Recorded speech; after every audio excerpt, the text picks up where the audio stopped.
हमें खुशी है कि आप आज हमारे साथ जुड़ रहे हैं। हमें विश्वास है कि परमेश्वर के वचन में एक साथ बिताया गया हमारा समय आपके लिए एक समृद्ध आशीर्वाद और सहायता होगा, क्योंकि हम पवित्र शास्त्र में कुछ ऐसी बातों पर गौर करेंगे जो अत्यंत महत्वपूर्ण हैं और विचार करने में बहुत गंभीर हैं। रोमियो अध्याय 5 आयत संख्या 9। प्रेरित ने और भी बहुत कुछ कहा है कि अब जब हम उसके लहू के कारण धर्मी ठहरे तो उसके द्वारा क्रोध से बच जाएंगे। बाइबल में एक क्रोध है। खैर, यह एक अप्रिय विषय है। क्रोध कभी भी। ओह, इफिसियों अध्याय संख्या 5 आयत संख्या 6। पौलुस कहता है, कोई तुम्हें व्यर्थ बातों से धोखा न दे, क्योंकि ये बातें और वे बातें जो उसने पहले से सूचीबद्ध की हैं, अर्थात व्यभिचार, अशुद्धता, लोभ, मूर्खता, बकवाद, ठट्ठा और अनुचित बातें। दूसरे शब्दों में, वह पापी मनुष्यों की पापपूर्ण गतिविधियों की एक पूरी लंबी सूची प्रस्तुत करता है। और वह कहते हैं, किसी को भी तुम्हें व्यर्थ शब्दों से धोखा न देने दो, खोखले शब्द जो केवल बातें हैं जिनमें कोई सार नहीं है। क्योंकि इन बातों के कारण परमेश्वर का क्रोध आज्ञा न मानने वालों पर भड़कता है, मत रहो। इसलिए तुम उनके सहभागी न बनो। अवज्ञाकारी बच्चों पर आने वाले परमेश्वर के क्रोध के इस मुद्दे पर ध्यान दें। इफिसियों अध्याय 2। वह इफिसियों के बारे में बात करते हैं कि वे स्वभाव से ही क्रोध की संतान हैं, वे लोग जो क्रोध के प्राप्त करता हैं, और वे परिवार जो ऐसे काम करने वालों के विरुद्ध परमेश्वर के क्रोध को प्राप्त करते हैं। अब परमेश्वर के क्रोध का विषय एक ऐसा विषय है जिसके बारे में लोग वास्तव में सोचना पसंद नहीं करते हैं। लोगों को बाइबल पसंद न आने का एक कारण यह है कि बाइबल पाप के बारे में बहुत नकारात्मक पुस्तक है। यह मनुष्य के प्रति नकारात्मक है क्योंकि मनुष्य पापी है। ये परमेश्वर के प्रति बहुत सकारात्मक है। ये सत्य के प्रति बहुत सकारात्मक है। परंतु जब आप पापी हैं और आपको खरीद लिया गया है और आप झूठ के कार्यक्रम में शामिल हो गए हैं, तो आपको वह प्रकाश पसंद नहीं आता जो आपके दुष्ट कार्यों को प्रदर्शित करता है, तो आप प्रकाश की ओर नहीं जाना चाहते। यीशु कहते हैं, जगत की ज्योति मैं हूँ। वह कहता है, आपके वचन के प्रवेश से ज्योति आती है और सरल लोगों को समझ मिलती है। खैर, अगर बाइबल प्रकाश लाने जा रही है और यीशु मसीह प्रकाश है, यीशु कहते हैं, ये निंदा है कि प्रकाश दुनिया में आ गया है और मनुष्यों ने अंधकार को ज्योति से अधिक प्रिय माना, क्योंकि उनके काम बुरे थे। क्योंकि जो कोई बुराई करता है, वह ज्योति से बैर रखता है और ज्योति के निकट नहीं आता, ऐसा न हो कि उसके कामों पर दोष लगाया जाए। परंतु जो सच्चाई पर चलता है, वह ज्योति के निकट आता है, ताकि उसके काम प्रकट हों कि वे परमेश्वर की ओर से हैं कि नहीं। आप देखिए, लोग परमेश्वर के वचन की सच्चाई को पसंद नहीं करते हैं क्योंकि यह उजागर करता है, जैसे इफिसियों 5 में पौलुस उन लोगों का वर्णन करता है जो अंधकार में चलते हैं और वह कहता है, अंधकार के निष्फल कामों के साथ कोई संगति न करो, बल्कि उन्हें फटकारो। आप उन्हें कैसे फटकारेंगे? आप खड़े होकर यह नहीं कहते कि आपको ऐसा नहीं करना चाहिए। आप ऐसा नहीं करते। आप उन्हें परमेश्वर का वचन सुसमाचार का प्रचार करके सिखाकर फटकारते हैं। उन्हें हमारे पापों के लिए मसीह के मरने के बारे में बताइए। सुनो, बाइबल में तुम्हारे लिए कोई संदेश नहीं है जब तक कि तुम्हारे पास संदेश सुनने के लिए कुछ पाप न हो। और पाप के विरुद्ध परमेश्वर के क्रोध का मुद्दा परमेश्वर के वचन के संदेश का हिस्सा है। और मैं समझता हूं कि यह संदेश का वह हिस्सा है जो लोगों को पसंद नहीं आता। हम ऐसे समय में जी रहे हैं जब हमारे चारों ओर का संसार मूर्ति पूजक होता जा रहा है। हमारे देश की संस्कृति पौलुस के समय की संस्कृति के समान होती जा रही है, एक पूर्णतया मूर्ति पूजक राष्ट्र और संसार। ऐसे में परमेश्वर के वचन की सच्चाई से पीछे हटने की स्वाभाविक प्रवृत्ति है। पौलुस कहता है, कोई भी व्यक्ति परमेश्वर के वचन की सच्चाई के विपरीत व्यर्थ बातें, अर्थात सारहीन बातें लेकर न आए और उन बातों से तुम्हें धोखा न दे, क्योंकि पाप के विरुद्ध परमेश्वर का क्रोध अब भी वास्तविक है। अब जब हम परमेश्वर के क्रोध के बारे में बात करते हैं, तो हम अंततः नरक और आग की झील के मुद्दे के बारे में बात कर रहे हैं। दूसरा थिस्सलुनीकियों अध्याय संख्या 1। किसी ने मुझे एक बार कहा था कि प्रेरित पौलुस ने नरक के बारे में बात नहीं की। हाँ, उसने इस शब्द का प्रयोग नहीं किया। मैं आपको ये बात स्वीकार करता हूँ। लेकिन यदि आप सोचते हैं कि आपको विषय पर बात करने के लिए इस शब्द का प्रयोग करना है, तो आपने सिर्फ श्लोक नहीं पढ़ा, मैंने सिर्फ आपको पढ़ा है। आपके विचार में पापी मनुष्यों के विरुद्ध परमेश्वर का क्रोध, नरक और आग की झील नामक स्थान पर उंडेला जाएगा। दूसरा थिस्सलुनीकियों अध्याय 2। जब यीशु मसीह पद संख्या 7 अपने शक्तिशाली दूतों के साथ ज्वलंत अग्नि में स्वर्ग से प्रकट होंगे और उनसे बदला लेंगे जो परमेश्वर को नहीं जानते। ध्यान दें, आप प्रतिशोध ले रहे हैं। इसका प्रतिफल मिलता है। 6 पद में वह कहता है, क्योंकि यह धर्म की बात है, अधर्म की नहीं, पर परमेश्वर के निकट धर्म की बात है, कि जो तुम्हें क्लेश देते हैं, उन्हें बदले में क्लेश दे। बदला यह है कि किसी को वह दिया जाए जिसका वह हकदार है, और यह एक नेक काम है। कोई कहता है, लेकिन मैंने तो सोचा था, ईश्वर प्रेम है। ईश्वर प्रेम है। सुनो, जब यह ईश्वर के प्रेम की बात करता है, तो यह कोई सस्ता, बनावटी प्रेम नहीं है जैसा कि तुम कहते हो। यह कोई सस्ता, निर्बल प्रेम नहीं है जैसा कि मनुष्य उत्पन्न करता है। परमेश्वर का प्रेम तुम्हें कभी जाने नहीं देगा। परमेश्वर का प्रेम आपको कभी निराश नहीं करेगा। लेकिन बस्ट परमेश्वर का प्रेम तुम्हें भी कभी नहीं छोड़ेगा। यह आपको धार्मिकता के मानक पर बनाए रखेगा, क्योंकि वह प्रेम है जिसे दंड दिया जाएगा, प्रतिफल दिया जाएगा, प्रतिशोध दिया जाएगा, अब प्रभु की उपस्थिति से और उसकी शक्ति की महिमा से अनंत विनाश के साथ दंड दिया जाएगा। इसलिए जब आप बाइबल का अध्ययन करते हैं तो आपको ये समझने की आवश्यकता है कि बाइबल एक ऐसी पुस्तक है जो परमेश्वर के क्रोध के बारे में बात करती है। यह इस तथ्य के बारे में बात करती है कि पाप की मजदूरी मृत्यु है, और यह इस तथ्य के बारे में बात करती है कि परमेश्वर का न्याय ये सुनिश्चित करेगा कि मजदूरी का भुगतान किया जाए। वह प्रकाशित वाक्य 21 में आग की झील के विषय में कहता है कि हर किसी को अपना हिस्सा मिलना चाहिए। उस झील में उसका हिस्सा जो आग और गंधक से जलती है, यदि तुम्हारा हिस्सा है तो पाप की मजदूरी मृत्यु है। किसी को उसका वेतन न देना गलत होगा। और मजदूरी मृत्यु क्या है? ये सिर्फ कब्रिस्तान में दफनाए जाने जैसा नहीं है, क्योंकि यह आपके बाहरी व्यक्तित्व से कहीं अधिक है। यह आपका आंतरिक मनुष्य है, और इस आंतरिक मनुष्य की दूसरी मृत्यु भी है। और बाइबल इसे आग की झील कहती है। इस बारे में बहुत भ्रम है। समझें कि यह उन विषयों में से एक है जिसका यदि आप डिस्पेंसेशनल स्तर पर अध्ययन नहीं करेंगे तो आप असमंजस में फंस जाएंगे। तो आइए हम अनंत न्याय के विषय, परमेश्वर के क्रोध के विषय तथा यीशु मसीह के अपने क्रोध के उंडेलने के विषय पर अध्ययन करने के बारे में बात करें। चलो इसके बारे में बात करें। वितरणात्मक। अब जब आप बाइबल का अध्ययन करते हैं तो आप जानते हैं कि एक चीज है जिसे हम बीता हुआ समय कहते हैं। फिर अब एक लेकिन है, और फिर एक युग आने वाला है। तो आप पाएंगे कि शाश्वत न्याय के सिद्धांत को पवित्र शास्त्र में और उन 3 प्रकार की श्रेणियों में निपटाया गया है, और उनमें से प्रत्येक चीज आगे बढ़ती है। बाइबल का अध्ययन करना। डिस्पेंसेशनल वास्तव में प्रगतिशील रहस्योद्घाटन का अध्ययन कर रहा है। यहाँ हर कोई अतीत की सभी बातें नहीं जानता। उनके पास कुछ जानकारी है जो परमेश्वर उन्हें देता है, और उत्तरोत्तर वह जानकारी को प्रकट करता रहता है जब तक कि आप धर्मशास्त्र के अंत तक नहीं पहुंच जाते और आपको पूरी जानकारी नहीं मिल जाती। अतः प्रगतिशील प्रकाशन युगानुकूल बाइबल अध्ययन का एक और मूलभूत सिद्धांत है। और जब नरक के मुद्दे को समझने की बात आती है तो यह एक महत्वपूर्ण मुद्दा है। मेरे साथ भजन संहिता की पुस्तक पर वापस आइए। मैं आपको दिखाऊंगा कि मैं किस बारे में बात कर रहा हूँ।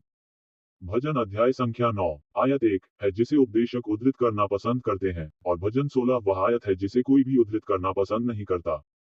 भजन 9 पद संख्या 17 वह कहता है, दुष्ट लोग नरक में चले जाएंगे और सभी राष्ट्र परमेश्वर को भूल जाएंगे।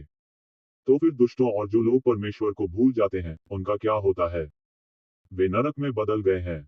लेकिन अध्याय 16 में बस कुछ अध्याय बाद आयत संख्या 7 में दाऊद कह रहा है, राजा दाऊद, मैं यहोवा को धन्य कहूंगा जिसने मुझे सम्मति दी है।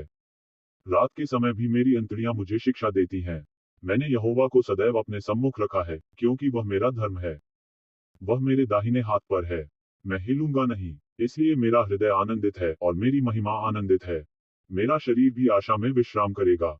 ध्यान दे कि यह एक विश्वासी है, ये दुष्ट नहीं है। यह कोई ऐसा व्यक्ति नहीं है जो परमेश्वर को भूल गया हो। यह एक धर्मी व्यक्ति है जो आस्तिक है, और उसकी आशा क्या है? क्योंकि तू मेरे प्राण को अधोलोक में न छोड़ेगा और न अपने पवित्र जन को सड़ने देगा। ध्यान दे कि दुष्ट लोग नरक में जाते हैं और सुने कि संत डेविड नरक में जाते हैं। वे दोनों एक ही स्थान और समय में अतीत में जाते हैं। अब कोई कहता है ऐसा इसलिए है क्योंकि नरक ही कब्र है। और आप जानते हैं, यदि आप ये सब बातें सुनते हैं तो मेरे साथ नीतिवचन अध्याय संख्या 23 पर आइए।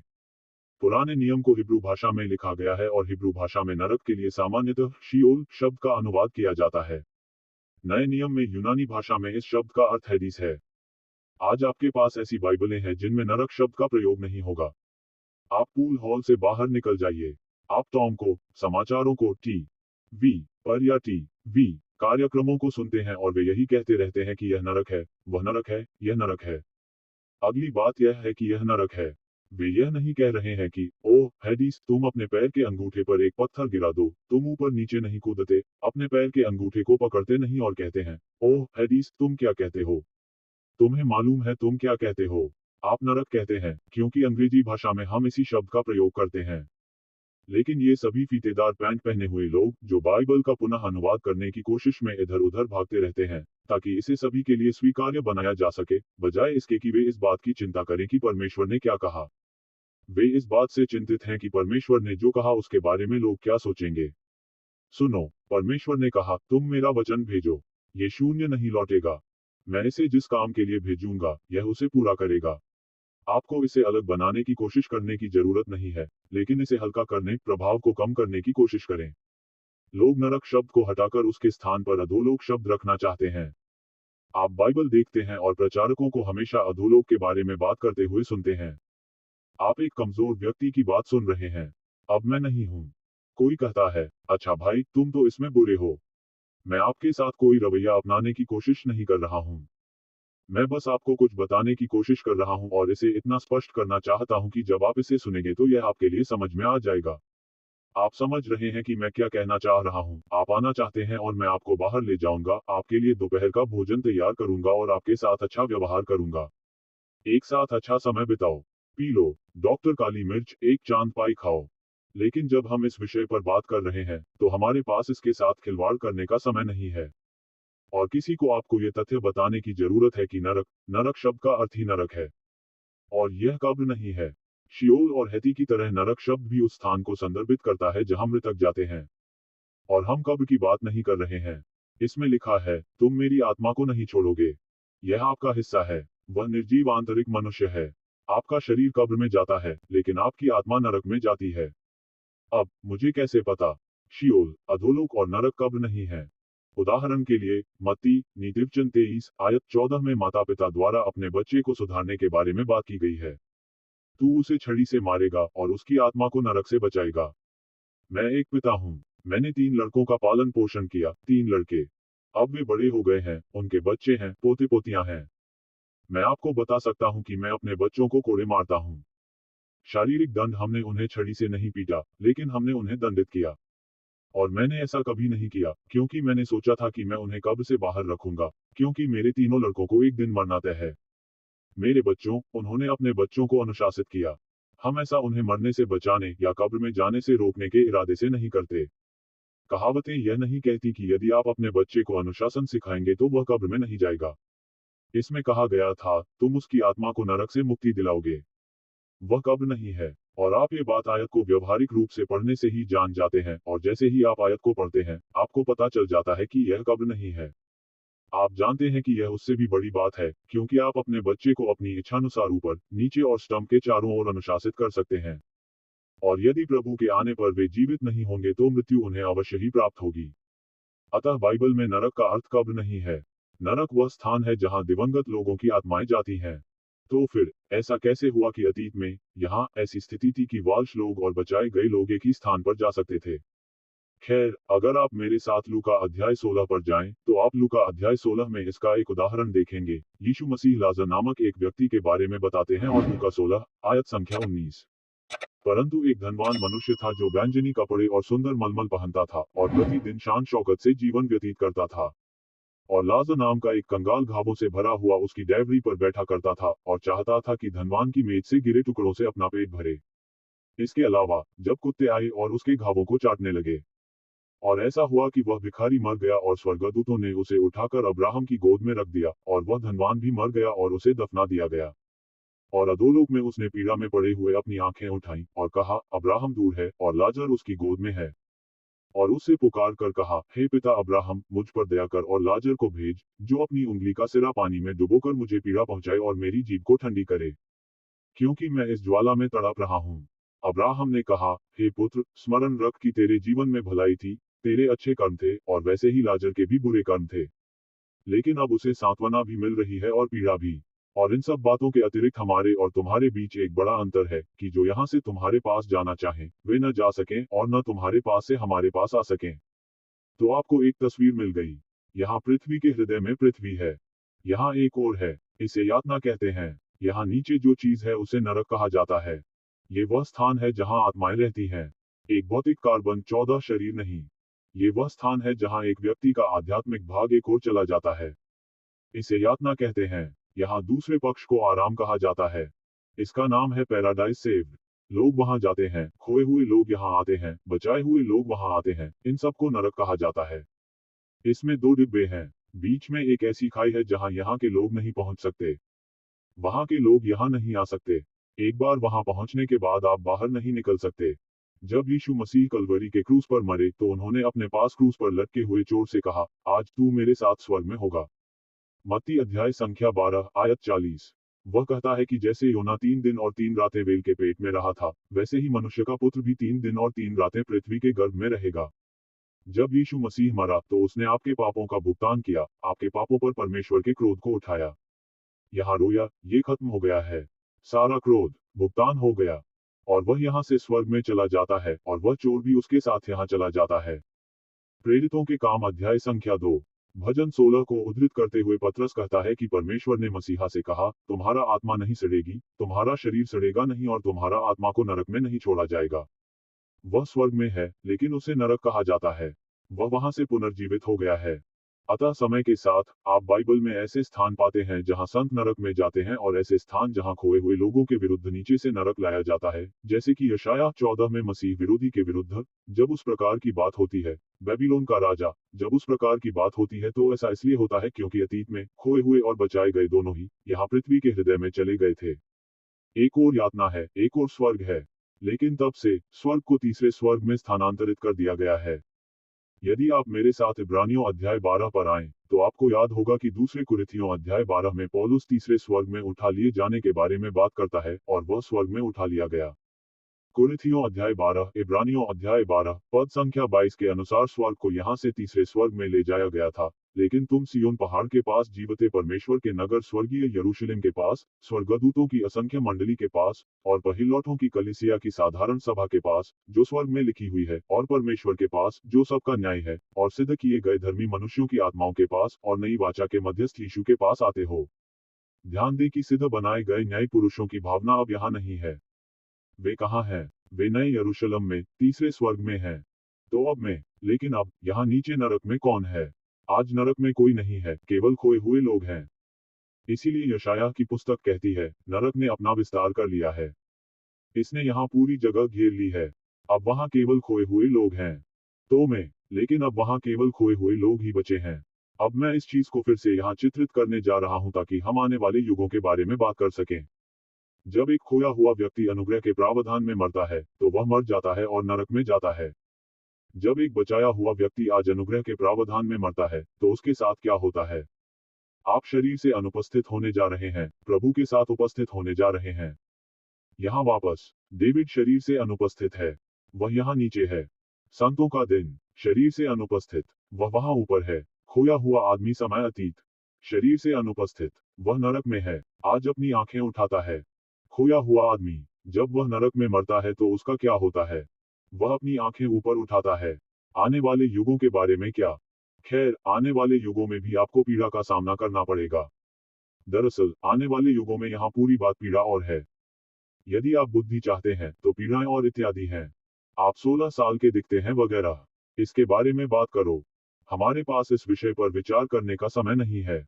इस कार्यक्रम में हमारे पास बाइबल अध्ययन एल्बम और टेप और सामग्री है जो आपकी मदद कर सकती है। यदि आपको इसमें शामिल होने की आवश्यकता हो तो हमें फोन करें। हम वे चीजें आपको उपलब्ध कराएंगे। लेकिन समय के साथ आने वाले युगों में कुछ दिलचस्प चीजें होंगी। यहीं पर यीशु मसीह ने क्रूस पर अपनी जान दी थी। और आप बटन होल अनुभाग में चले जाते हैं जहां हम आज हैं। अनुग्रह का वितरण, मसीह का शरीर बाहर चला जाता है। और फिर हम पृथ्वी पर क्लेश काल कहते हैं। फिर यहाँ ईसा मसीह का दूसरा आगमन होता है, जब वह ज्वलंत अग्नि में वापस आते हैं, उनसे बदला लेते हैं जो परमेश्वर को नहीं जानते। वह सचमुच परमेश्वर के क्रोध को इस ग्रह पर ले आते हैं। अब जब वह ऐसा करता है, तो मेरे साथ व्यवस्था विवरण अध्याय संख्या 32 पर आइए। यशायाह 2 थिस्सलुनीकियों अध्याय 1 में वह अंश, जब वह ज्वालामयी आग में आता है, उनसे प्रतिशोध लेता है, वे परमेश्वर नहीं है। व्यवस्था विवरण ने इसराइल को इस बारे में इसराइल राष्ट्र के आरंभिक चरणों में ही बता दिया था। व्यवस्था विवरण 32 वह राष्ट्रीय गान है जिसे परमेश्वर ने इसराइल राष्ट्र को उनके मूल नेता, उनके मूल राजा मूसा के माध्यम से दिया था। यह मूसा के समय से लेकर मसीहा के समय तक इसराइल के संपूर्ण इतिहास को दर्शाता है। पद संख्या 22 में वापस आते हुए, जब यीशु मसीह वापस आएंगे, ठीक यहीं पर, स्वर्ग में उड़ते हुए, स्वर्ग पर सवार होकर, वे कहते हैं, क्योंकि मेरे क्रोध में आग भड़क उठी है, और वह नरक की निचली तह तक जलती रहेगी, और पृथ्वी को उसकी उपज समेत भस्म कर देगी, और पहाड़ों की नींव में आग लगा देगी। जब यीशु मसीह अपना राज्य स्थापित करने के लिए यहाँ वापस आएंगे, तो वह जो कुछ करेंगे, उनमें से एक ये होगा कि एक शाफ्ट पृथ्वी की सतह से नीचे नरक में जाएगा, और वह सचमुच जला देगा, जैसा कि उस श्लोक में कहा गया है। वह कहता है कि वह पहाड़ों की नींव में आग लगा देगा और सचमुच वहां से धरती को पिघला देगा। और वहां एक खुली खाई होगी जो सीधे नरक के गड्ढे में जाएगी। और इसीलिए यशायाह 66 में कहा गया है कि उस राज्य में लोग आएंगे और नीचे देखेंगे और उन शवों को देख पाएंगे, उन लोगों की आत्माओं को देख पाएंगे जो वहां पर पीड़ित हैं। अब वैसे जब लोग गेहेन्ना के बारे में बात करते हैं तो वे इसी की ओर संकेत करते हैं। मार्क अध्याय संख्या 9 में यीशु मसीह इस भाग के लिए एक बहुत ही अजीब शब्द का प्रयोग करते हैं और वे गेहेन्ना के बारे में बात करते हैं। और जब वह गेहेन्ना के बारे में बात करता है तो वह इसी मुद्दे के बारे में बात कर रहा है। उन्होंने यशायाह 64 को उद्धृत किया है जिसमें उस शाफ्ट के बारे में बात की गई है जो नीचे जाती है और वे देखते हैं कि कीड़ा मर जाता है, न कि आग बुझती नहीं है। ये यशायाह 64 का 66 है। मुझे खेद है, यशायाह 66। और जो हो रहा है वह ये है कि वे उस समयावधि में यहाँ सक्षम हैं। अब कारण महत्वपूर्ण है। मेरे साथ प्रकाशित वाक्य अध्याय 14 पर आइए, क्योंकि यहाँ पर एक विरोधाभास है जिसे लोग आपको बताना पसंद करते हैं, क्योंकि दूसरे थिस्सलुनीकियों में कहा गया है कि वे प्रभु की उपस्थिति से अनंत विनाश के साथ नष्ट हो जाएंगे। यह महान श्वेत सिंहासन का न्याय है। उन्हें यहाँ दक्षिण के कक्षों में फेंक दिया जाएगा और वे सृष्टि के सभी भागों से पूरी तरह से नष्ट कर दिए जाएंगे। लेकिन यशायाह 14 पद 10 मुझे खेद है, प्रकाशित वाक्य 14 मैं बहुत तेजी से बात कर रहा हूँ। मैं खुद से आगे निकल गया हूँ। प्रकाशित वाक्य 14 का 10 तो वे परमेश्वर के प्रकोप की बेमिश्रित मदिरा और उसके क्रोध के कटोरे में से पिएंगे। यह उसके दूसरे आगमन पर यही होगा और उसे पवित्र स्वर्गदूतों और मेमने की उपस्थिति में आग और गंधक से पीड़ा दी जाएगी और उनकी पीड़ा का धुआं हमेशा के लिए ऊपर उठ जाएगा। और जो पशु की पूजा करते हैं उन्हें दिन रात चैन न मिलेगा। लोग कहते हैं, ठीक है, एक मिनट रुकिए, आपके पास दिन और रात है। अनंत काल में आपके पास यह नहीं है। यह आपके पास मेमने की उपस्थिति में है। जब ये सब हो रहा था तो वह वहीं मौजूद था। ये दूसरा वाला उपस्थिति से है। तो फिर ये वास्तविक नहीं हो सकता। लेकिन देखिए, यदि आप इसे यहाँ टाइमलाइन पर रखेंगे तो ये काफी भ्रमित करने वाली टाइमलाइन होगी। लेकिन यदि आप समय रेखा पर इसके बारे में सोचते हैं तो इस युग के दौरान एक समय आएगा जब वे राज्य के दौरान होंगे जहां वे उसकी उपस्थिति में पीड़ित होंगे। उसके बाद आप प्रकाशित वाक्य अध्याय 20 में महान श्वेत सिंहासन के न्याय के पास जाते हैं। और इसमें कहा गया है कि जो हुआ वह यही है जहां वे उसकी उपस्थिति में कष्ट भोगते हैं। उनकी यातना का धुआं ऊपर उठ रहा है, यातनाएं कभी खत्म नहीं होंगी। लेकिन इस समयावधि के लिए ये लागू है। ये प्रभु की उपस्थिति में वहां जो कुछ हो रहा है उसके प्रति उनके दृष्टिकोण के विरुद्ध एक स्मारक के रूप में है। प्रकाशित वाक्य 20 स्वर्ग पृथ्वी भाग जाओ, महान श्वेत सिंहासन न्याय समुद्र पर उतर आया और उनमें जो मरे हुए थे उन्हें दे दिया, और मृत्यु और नरक इन चीजों ने उनमें जो मरे हुए थे उन्हें दे दिया। उनका न्याय किया जाता है और यह सब आग की झील में डाल दिया गया है। और जब आप यहाँ आग की झील में प्रवेश करते हैं, आग की झील अय्यूब की पुस्तक बाइबल में लिखी गई पहली पुस्तक है। अय्यूब की पुस्तक में अध्याय संख्या 9 में उन कक्षों के बारे में बात की गई है जो ब्रह्मांड के दक्षिण में है, जहाँ परमेश्वर ने ये स्थान, ये कूड़ा कचरा रखने का स्थान मानव अंधकार के लिए पहले से ही तैयार कर रखा है। आप देखिए, परमेश्वर ने ये सब समझ लिया था और उन्होंने ब्रह्मांड का निर्माण किया, ये जानते हुए कि उन्हें क्या करना है। उसने नरक की रचना क्यों की? क्योंकि वह अपनी रचना से प्रेम नहीं करता था। नहीं, उसने नरक बनाया। मत्ती 25 पद 41 में लिखा है, यीशु कहते हैं, कुछ लोग मेरे पास से उस अनंत आग में चले जाते हैं जो शैतान ओली और उसके दूतों के लिए तैयार की गई है। देखिए, जब ईश्वर ने आपको बनाया और आपको चुनाव करने की क्षमता दी तो वह अपना प्रेम किसी पर भी थोपता नहीं है। तुम्हें वह मिल गया। ईश्वर कोई दिव्य बलात्कारी नहीं है। वह अपना प्यार लोगों पर नहीं थोपता, वह इसे प्रदान करता है। वह प्रणय निवेदन करता है। वह कहता है, देखो मैं तुमसे कितना प्यार करता हूँ। लेकिन अगर तुम कोई हिस्सा नहीं चाहते तो देखो कि मैंने तुम्हें किस लिए बनाया है। यदि आप उस सृष्टि और मानवता का कोई हिस्सा नहीं चाहते जिसके लिए ईश्वर ने आपको बनाया है। उन्होंने कहा, मैं आपकी इच्छा पूरी करूंगा और आपको वह स्थान दूंगा जहां कीड़ा मरता है। यीशु ने कहा, मैं कीड़ा हूँ, मनुष्य नहीं, बल्कि धनवान व्यक्ति। और लाजर ने कहा, अब्राहम, नरक में धनी व्यक्ति का कोई नाम नहीं है। एक ऐसा भाव आता है जिसमें आप मानवता से, उस उद्देश्य से जिसके लिए ईश्वर ने आपको बनाया था, सारा संबंध खो देते हैं और आप आपकी मजदूरी की विस्मृति में चले जाते हैं। और क्या यही वह है जिसके लिए परमेश्वर का प्रेम तुम्हें खोज रहा है ताकि तुम्हें छुटकारा मिले? लेकिन इसे चूकने के लिए आपको मसीह यीशु में छुटकारे की आवश्यकता है। आप कभी भी अपने आप इसके लायक नहीं बन पाएंगे। ये केवल परमेश्वर के प्रेम और अनुग्रह से आता है और इसे आपको मुफ्त उपहार के रूप में देने से आता है। पाप की मजदूरी तो मृत्यु है, परंतु परमेश्वर का वरदान हमारे प्रभु यीशु मसीह में अनंत जीवन है। मसीह का प्रेम आपको केवल उस पर भरोसा करने के लिए बाध्य करे। अगली बार